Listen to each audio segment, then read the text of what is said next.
नमस्कार।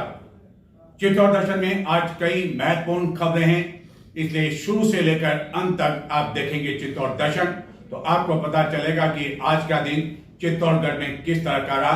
राजनीतिक घटनाक्रम भी काफी अधिक महत्वपूर्ण रहा और एक बहुत बड़ी वारदात को भी अंजाम दिया गया अज्ञात चोरों द्वारा। और क्यों हो रहे हैं दुर्ग मार्ग पर हादसे, उसके बारे में भी हम आपको देंगे जानकारी। अब तक आपने कई बार फर्जी सीबीआई अधिकारियों की गिरफ्तारी के बारे में तो सुना होगा, लेकिन चित्तौड़गढ़ जिले की बड़ी सादरी पुलिस ने उत्तर प्रदेश एवं दिल्ली से फर्जी सीबीआई अधिकारियों के साथ ही फर्जी न्यायालय बनाकर ठगी करने वाले 3 अभियुक्तों को गिरफ्तार किया है एवं एक बाल अपचारी को भी डिटेन किया है। गत दिनों बड़ी सादरी में इस सब में एक मामला ठगी का दर्ज हुआ था, जिसके बाद पुलिस ने छापा मारकर यह गिरफ्तारी की। सीबीआई अधिकारी एवं फर्जी न्यायालय बनाकर एक युवक को डिजिटल अरेस्ट कर ठगी करने वाले गिरोह का पर्दाफाश कर दिल्ली एवं उत्तर प्रदेश से पुलिस थाना साइबर चित्तौड़गढ़ ने 3 अभियुक्तों को गिरफ्तार कर लिया। एक बाल अपचारी को डिटेन किया, जिसने गत 2 अक्टूबर को बड़ी शादी के एक व्यक्ति के साथ एक वारदात को अंजाम दिया था एवं पुलिस की वर्दी में सीबीआई का अधिकारी बताकर यह कहा कि उसके विरुद्ध सीबीआई में प्रकरण दर्ज है। इनमें से एक का उन्होंने एनकाउंटर कर दिया है और उसके कब्जे से एक एटीएम कार्ड मिला है, जिसमें उस व्यक्ति का नाम होना बताया और यह भी जानकारी दी गई फ़ोन पर कि उसमें 2 करोड़ रुपए जमा हुए हैं, इसलिए अरेस्ट वारंट है और उसको न्यायालय में पेश करेंगे। उसके बाद प्रार्थी को वीडियो कॉल पर कोर्ट में पेश होना बताया गया। कोर्ट का फर्जी आदेश बनाकर प्रार्थी को एफडी तोड़वाकर उससे राशि हड़प ली, जिसके बाद मामला दर्ज किया गया और उसके बाद आखिरकार पुलिस ने इस मामले में गाजियाबाद उत्तर प्रदेश पहुंचकर एवं बाद में दिल्ली पहुंचकर कुल 3 अभियुक्तों को गिरफ्तार किया। इनसे पूछताछ की जा रही है कि इनके द्वारा और कहां वारदातों को अंजाम इस तरह दिया गया।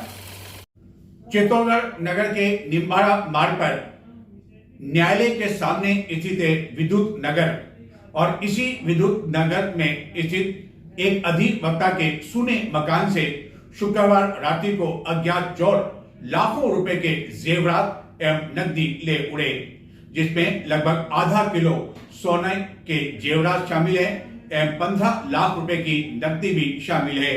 घटना के समय घर में कोई भी नहीं था, जिसका अज्ञात चोरों ने फायदा उठाया और इस वारदात के कुछ देर बाद ही इसकी जानकारी भी मिल गई, लेकिन अब तक चोरों के बारे में कोई जानकारी नहीं मिल सकी है।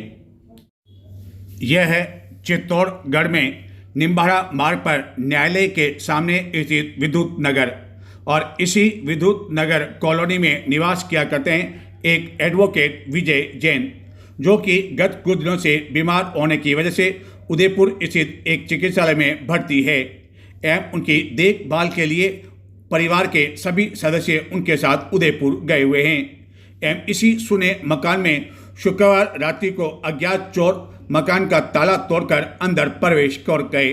लगभग 1 घंटे तक उन्होंने पूरे मकान की तसल्ली के साथ तलाशी ली और उसके बाद लगभग 65 लाख रुपए के सोने के गहने, 1.5 लाख रुपए की चांदी और लगभग 15 लाख रुपए की नकदी ले उड़े एवं इस घटना की जानकारी रात्रि में ही एडवोकेट विजय जैन के एक परिचित को उस समय मिल गई, जबकि वह गत कुछ दिनों की तरह इस मकान की निगरानी करने के लिए गए हुए थे। रात्रि 10:30 बजे जब वह यहाँ पहुँचे तो घर की लाइटें उन्होंने जलती हुई देखी, जिसके बाद उन्होंने उदयपुर में अधिवक्ता के पुत्र को फ़ोन किया तो उन्होंने बताया कि वह तो सभी उदयपुर में ही है।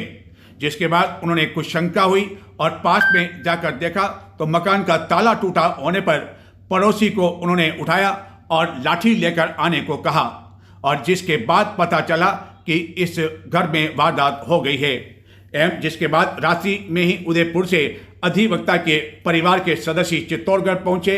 सदर थाना पुलिस को इस घटना की जानकारी दी गई। रात्रि में पुलिस मौके पर पहुंची और उसके बाद शनिवार को एफएसएल की टीम के साथ ही अन्य टीम मौके पर पहुंची। अधिकारियों द्वारा मौका मुआयना किया गया और परिवार के सदस्यों ने बताया कि लगभग 80 लाख रुपए से अधिक के जेवरात और नकदी चोरी हो गई। एवं रात्रि में जो गौरव खेरोडिया जो घर की निगरानी करने के लिए गए हुए थे, उन्हें शंका हो गई थी कि कुछ न कुछ तो गड़बड़ है, लेकिन उन्हें भी यह विश्वास नहीं हो रहा था कि इतनी बड़ी वारदात इस घर में उनके दोस्त के घर पर हो गई। अधिवक्ता का यह मकान जिस स्थान पर मौजूद है उसके चारों ओर सुनसान होने के साथ ही कुछ ही कदम की दूरी पर रेलवे लाइन भी है एवं घर के आसपास केवल कुछ ही मकान है, जबकि अन्य कई झाड़ियां पेड़ भी इस मकान के आसपास होने का अज्ञात चोरों ने पूरा फायदा उठाया। नजर डालते हैं कुछ और समाचारों की ओर, लेकिन उससे पहले लेते हैं छोटा सा ब्रेक। देखते रहें चित्तौड़ दर्शन।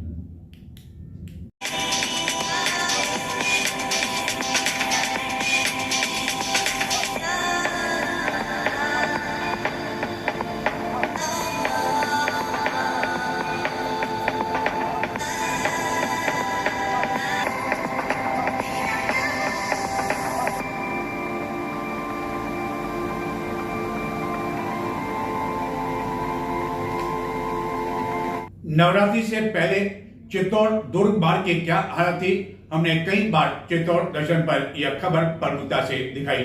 बड़े बड़े खड्डे की वजह से लोगों को कितनी अधिक परेशानी हो रही थी और नवरात्रि से ठीक 4-5 दिन पहले यूआईटी द्वारा इन खड्डों को भरने का काम किया गया। हालांकि पूरी तरह से तो यह काम नहीं किया जा सका और नवरात्रि समाप्त होने के बाद यह जानकारी सामने आई कि पूरे दुर्ग मार्ग को ही ठीक किया जा रहा है, डामरीकरण किया जा रहा है, लेकिन इसके कारण पूरे मार्ग की जहां तहां खुदाई कर देने की वजह से जगह जगह कंक्रीट के कारण आए दिन हादसे हो रहे हैं एवं लोगों की परेशानी और अधिक बढ़ गई है एवं लोगों का कहना है कि यह काम एक साथ शुरू नहीं किया जाना चाहिए था। धीरे धीरे एक एक करके मार्ग पर यह काम करते तो इतनी अधिक परेशानी लोगों को नहीं होती जितनी की इन दिनों हो रही है। यह है ऐतिहासिक चित्तौड़ दुर्ग की ओर जाने वाला मार्ग, जो कि गत कई दिनों से क्षतिग्रस्त हालत में है एवं गत दिनों जानकारी में आया कि इस सड़क पर डामरीकरण करने एवं नई सड़क बनाने के लिए काम प्रारंभ कर दिया गया है, लेकिन एक साथ यह काम प्रारंभ किए जाने जो पूर्व में सड़क थी उसको उखाड़ने की वजह से जहां तहां कंक्रीट बिछी होने की वजह से गत कुछ दिनों से इस मार्ग पर लगातार हादसे हो रहे हैं। हालत यह है कि इस मार्ग पर इतनी अधिक कंक्रीट फैल चुकी है कि दुपहिया वाहन यदि यहाँ से निकल रहे हैं तो मन में यह दुआ करके निकल रहे हैं कि उनके वाहन कहीं पंचर न हो जाएं, लेकिन इस कारण लगातार एक सप्ताह में अब तक 3-4 ऐसे चौपहिया वाहन या तो खराब हो चुके हैं या दुर्घटनाग्रस्त हो चुके हैं एवं इसी तरह की घटना शनिवार को दुर्ग मार्ग पर देखने को मिली, जबकि 2 वाहन इस सड़क की स्थिति के कारण दुर्घटनाग्रस्त हो गए एवं ऐसी सड़क के कारण लोगों को काफ़ी अधिक परेशानियां उठानी पड़ रही है। कई ऑटो रिक्शा चालकों ने बताया कि इन दिनों जबकि सीजन का समय शुरू हो चुका है, बड़ी संख्या में पर्यटकों के आने का सिलसिला भी आरंभ हो गया है, तो ऐसी स्थिति में यह परेशानी और अधिक बढ़ गई है एवं उनका कहना है कि एक साथ यह कार्य आरंभ नहीं करना चाहिए था और अब ऐसे समय जबकि दीपावली समीप है, पर्यटकों की संख्या में और अधिक बढ़ोतरी होगी, लेकिन इस तरह की सड़क के कारण हो सकता है कि जो परेशानी शनिवार को ऐसे वाहन चालकों को उठानी पड़ी, अन्य वाहन चालकों को भी उठानी पड़ सकती है। चित्तौड़गढ़ संसदीय क्षेत्र में इन दिनों सांसद खेल महाकुंभ का आयोजन किया जा रहा है, जिसके तहत विभिन्न खेलकूद आयोजित किए जा रहे हैं और इसी क्रम में शनिवार को दुर्ग पर चित्तौड़ दुर्ग एवं रेलवे स्टेशन की टीम के बीच फुटबॉल का मैच खेला गया।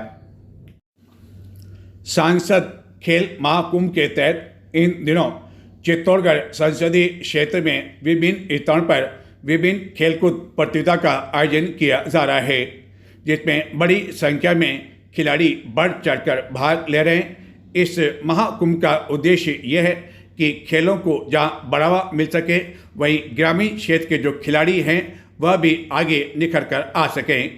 इस महाकुंभ के तहत शनिवार को दुर्ग स्थित फतेह प्रकाश महल के बाहर दुर्ग एवं रेलवे स्टेशन चित्तौड़गढ़ की टीम के बीच फुटबॉल का मैच खेला गया।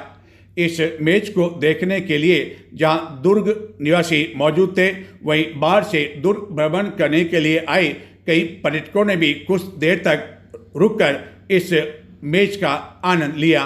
इस मैच के दौरान खिलाड़ियों की ओर से कई बार रोमांचकारी क्षणों के कारण यह मैच और अधिक यादगार बन गया। इस महीने के अंत तक या नवंबर महीने के प्रथम सप्ताह तक चित्तौड़गढ़ कांग्रेस जिला अध्यक्ष की नियुक्ति कर दी जाएगी। अखिल भारतीय कांग्रेस कमेटी की ओर से सृजन अभियान के तहत इस नियुक्ति के लिए शनिवार को प्रभारी चित्तौड़गढ़ पहुंची, जिन्होंने पत्रकारों से बातचीत करते हुए कहा कि इस पूरी प्रक्रिया में प्रदेश कांग्रेस कमेटी या स्थानीय नेताओं की किसी तरह की कोई भूमिका नहीं रहेगी और कोई भी दखल अंदाजी नहीं रहेगी। बताते हैं आखिरकार क्या कहा इस चुनाव प्रक्रिया को लेकर प्रभारी ने। अखिल भारतीय कांग्रेस कमेटी द्वारा नियुक्त संगठन सृजन अभियान की प्रभारी सुभाषनी यादव ने कहा कि 2025 का वर्ष कांग्रेस ने संगठन के लिए समर्पित किया है ताकि संगठन को मजबूत किया जा सके। चित्तौड़गढ़ कांग्रेस जिलाध्यक्ष के चयन के लिए चित्तौड़गढ़ के दौरे पर आई यादव ने जिला कांग्रेस कार्यालय में पत्रकारों से बातचीत करते हुए कहा कि पूरे देश में सृजन अभियान के तहत पायलट प्रोजेक्ट की गुजरात से शुरुआत की गई, जहां की वह सह प्रभारी भी है। गुजरात में यह पायलट प्रोजेक्ट सफल होने के बाद अन्य राज्यों में इसकी शुरुआत की गई है। उन्होंने कहा कि इसके तहत 6 दावेदारों का पैनल अखिल भारतीय कांग्रेस कमेटी को भिजवाया जाएगा और दावेदारों की संख्या यदि अधिक होती है तो उन सभी के नाम भी भिजवाए जाएंगे एवं इसी माह के अंत तक या नवंबर माह के प्रथम सप्ताह में जिला अध्यक्ष की घोषणा कर दी जाएगी। 7 बार गुजरात में उन्होंने आने का काम किया, क्योंकि उन्होंने सदन में खड़े होकर बोला था कि इस बार वो गुजरात में बीजेपी को हराने का काम करेंगे और पार्टी भी बहुत मजबूती से लग रही है। और गुजरात से सटा हुआ राजस्थान और राजस्थान में जो ये एरिया है वो गुजरात से ज़्यादा दूर है।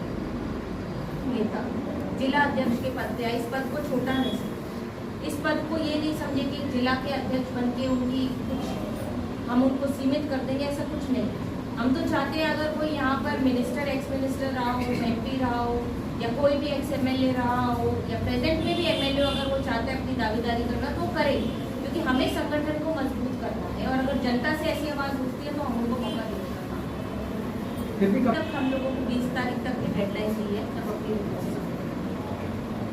6 नाम डायरेक्ट जाएंगे और जो डायरेक्ट संगठन सृजन का हमारा पूरा जो अभियान चल रहा है और जो लोग उसको देख रहे हैं, खासतौर पर हमारे संगठन महामंत्री केशव वेणुगोपाल को मिलने का काम करेंगे और डिसाइड करेंगे।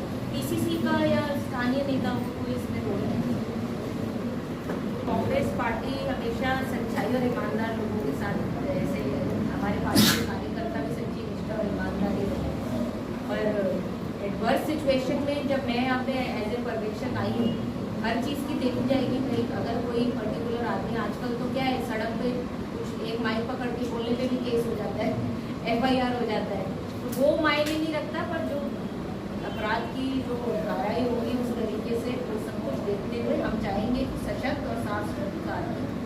चित्तौड़गढ़ जिले की कांग्रेस की राजनीति को लेकर काफी समय पहले जिस तरह की गुटबाजी देखने को मिला करती थी, पूर्व मंत्री उदयलाल आन्ना एवं पूर्व विधायक सुरेंद्र सिंह जाड़ावत के बीच जो गुटबाजी थी वह कई बार सड़कों पर भी देखने को मिली। स्वयं आन्ना ने इस बात को स्वीकार भी किया कि उनके जाड़ावत के साथ मतभेद रहे हैं, लेकिन धीरे धीरे यह मतभेद समाप्त होने लगे और ऐसा लगने लगा कि कांग्रेस में सब कुछ ठीक ठाक चल रहा है और बाद में यह स्थिति भाजपा में देखने को मिली।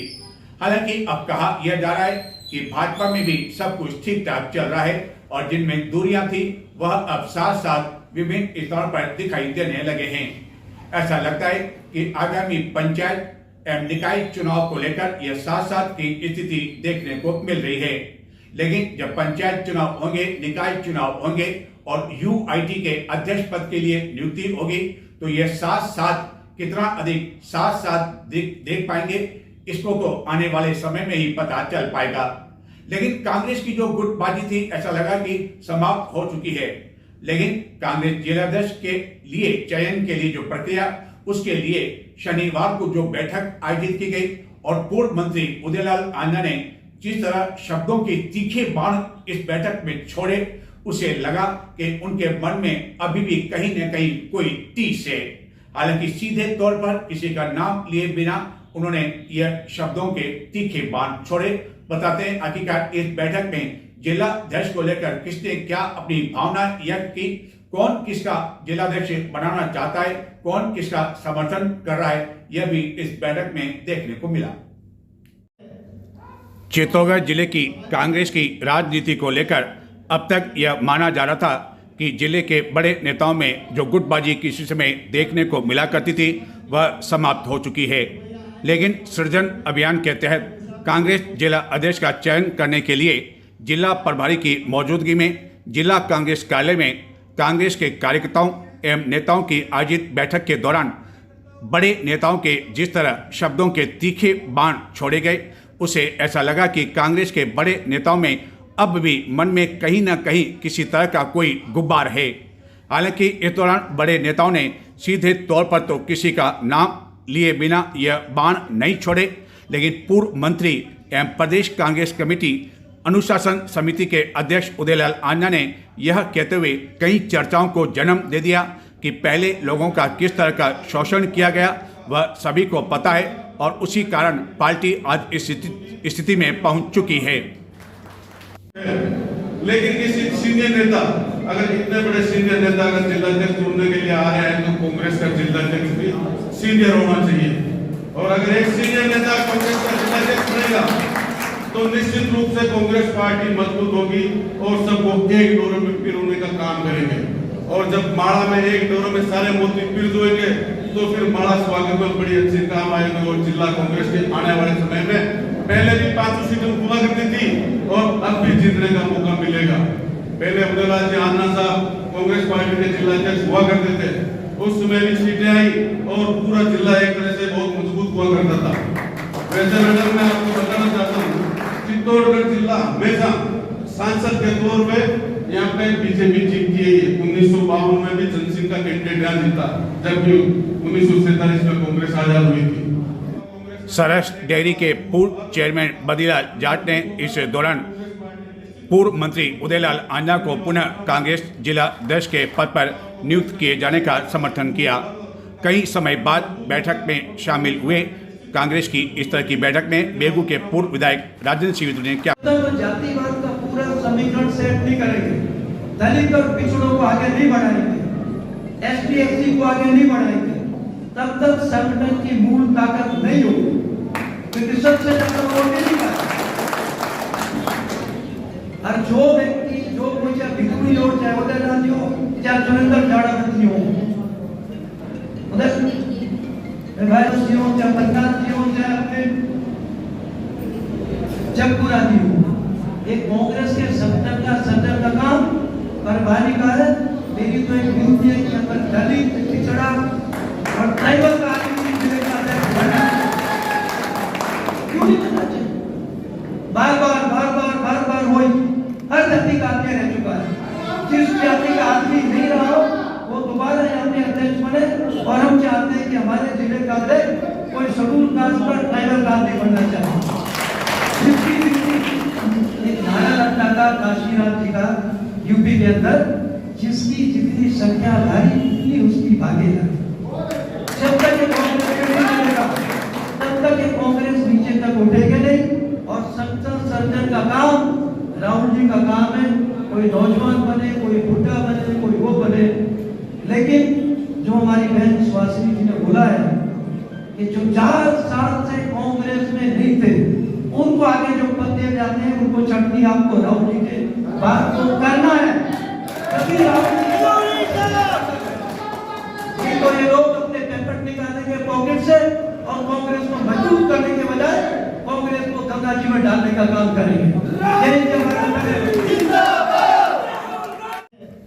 विदुड़ी ने किसी दलित पिछड़े समुदाय से जिला अध्यक्ष की नियुक्ति किए जाने का समर्थन किया। वहीं पूर्व विधायक सुनील सिंह जारवात ने मौजूदा जिलाध्यक्ष भैरूलाल चौधरी को ही पुनः जिलाध्यक्ष बनाए जाने की वकालत की। संगठन को एक सजन का मतलब बहुत व्यापक शब्द है, वो भावना लेकर के आप आई है। उस भावना के लोग चित्तौड़ के अंदर बहुत समझदार कार्यकर्ता पूरे जिले के अंदर है, पूरे ढंग से भावना रखेंगे और उसके आधार पर निर्णय होगा। मैं मैडम आपको बता दूं कि वर्तमान जो जिलाध्यक्ष है भैरूलाल जाट, ये किसान पृष्ठभूमि से है, 2 बार ये प्रधान रहे कपासा विधानसभा, जहां आज तक पिछले काफी समय से हमारा एमएलए नहीं रहा, लेकिन ये लगातार सीट पे कायम रहे हैं। इनको 2.25 साल पहले ही ये जिम्मेदारी दी गई है। एक बहुत शांत प्रवृत्ति का आदमी है, बहुत ही धीर गंभीर है, सहनशील है। कोई इनके मुंह पे कुछ कह भी देता तो इन्होंने कभी उसका बुरा नहीं माना। इन्होंने अपना कार्यकाल बहुत अच्छे तरीके से भी संचालित किया है। अखिल भारतीय कांग्रेस कमेटी के जो भी निर्देश आए, प्रदेश कांग्रेस कमेटी के जो भी निर्देश आए, इन्होंने उसकी अक्षर पालना सभी कार्यकर्ताओं से इकट्ठा करके विरोध प्रदर्शन भाजपा का केंद्र के खिलाफ हो, चाहे राज्य की सरकार भाजपा की जो है उसके खिलाफ हो, वो आपने जम करके यहाँ पर हम सबको साथ लेकर के किया है।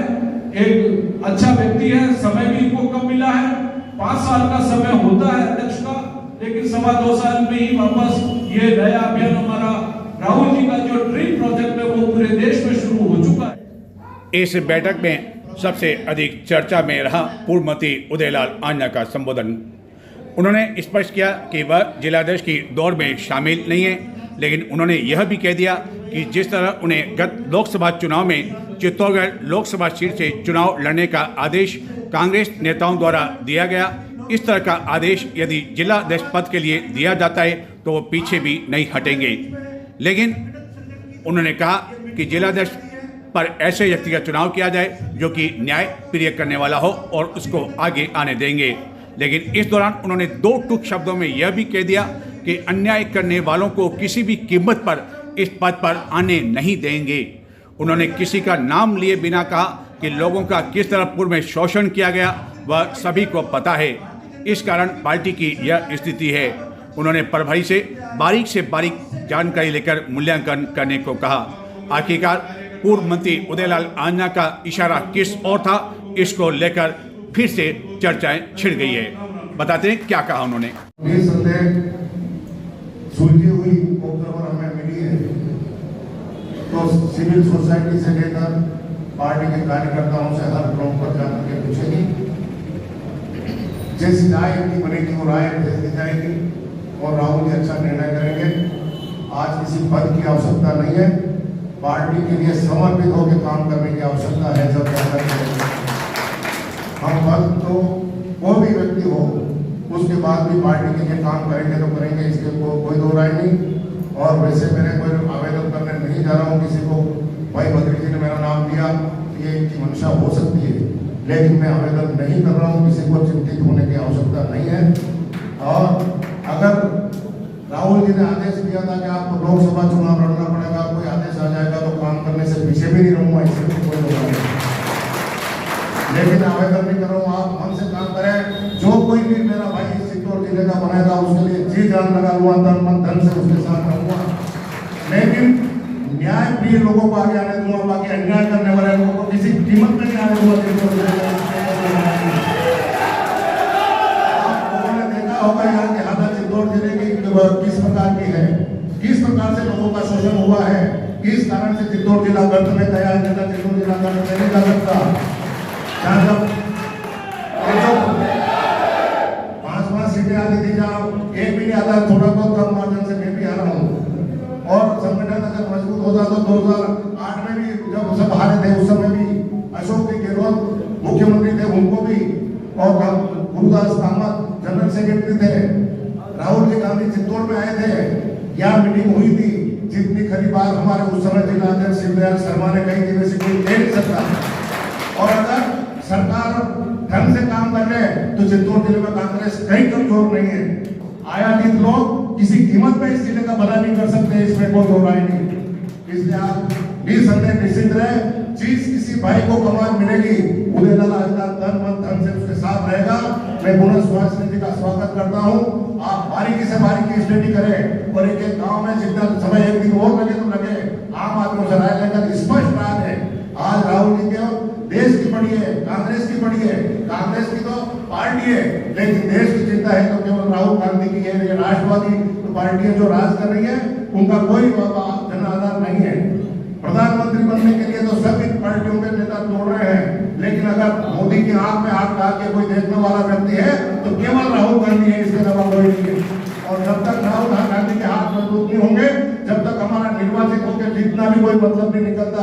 राहुल गांधी अगर मजबूत है तो गांव में बैठा हुआ कार्यकर्ता भी मजबूत रहेगा, इसमें कोई दो राय नहीं है। इसलिए राहुल गांधी को मजबूत करने के लिए हमें काम करना है। जिस किसी के नाम का भी आदेश आ जाएगा कि ये जिला अध्यक्ष है तो उसके लिए तन मन धन से तो काम करेंगे और सुभाष जी को फिर बुलाएंगे सम्मेलन में, उस दिन मन की बातें और ज्यादा करेंगे। आज तो स्वागत करता हूँ और आपसे तो अच्छा फीडबैक करते हैं। आज की तारीख में डॉक्टर सीपी जोशी का उदाहरण दिया भाई बघेल ने, जो साथ स्टेट के जनरल सेक्रेटरी है, जो एक जिला देखने जा रहे हैं।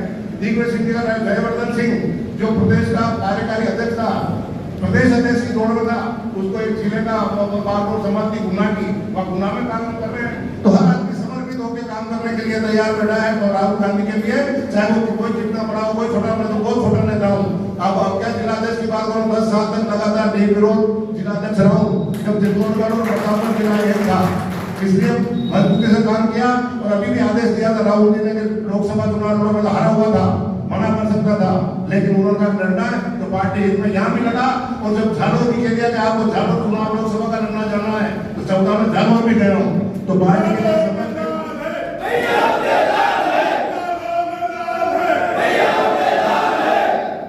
लिए समर्पित होकर काम करेंगे, लेकिन चित्तौड़ जिले की 500 सीटें वापस कांग्रेस को लाके देंगे और लोकसभा की सीट भी जीतेंगे। इस कसम के साथ आगे बढ़ना है। धन्यवाद। जय। तो ये थे आज के समाचार। चित्तौड़ दर्शन चैनल को अब तक आपने सब्सक्राइब नहीं किया तो आज ही सब्सक्राइब करें। नमस्कार।